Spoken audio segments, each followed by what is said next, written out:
कल्याण डोंबिवली महानगरपालिकेमध्ये सत्ता स्थापनेनंतरच मित्रपक्षांमध्ये चढाओढ पाहायला मिळते। स्थायी समिती सभापती पदावरून भाजप शिवसेनेमध्ये नाराजी नाट्य सुरू आहे। महापौर पद शिवसेनेकडे गेल्यानंतर आता स्थायी समिती सभापती पदावर भाजपने दावा सांगितलाय।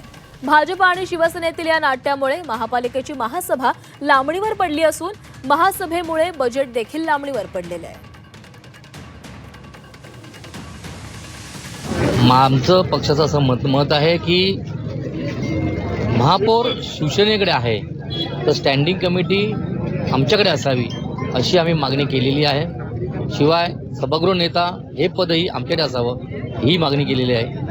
तर 2 दिवसामध्ये चर्चा होऊन आता निकाल लागेल। भारतीय जनता पक्ष काय बोलते या भारतीय जनता पक्षाचा अध्यक्ष मी नाहीये। आमचे पक्षप्रमुख जे आहेत उपमुख्यमंत्री एकनाथ शिंदे साहेब आहेत, त्यांच्या आदेशाने आम्ही या ठिकाणी कामं करतो। दर एकनाथ शिंदे साहेबांचा स्टँडिंग आमच्याकडेच असेल। त्यामुळे भारतीय जनता पक्ष काय बोलते हा आम्हाला मुद्दा महत्वाचा नाही।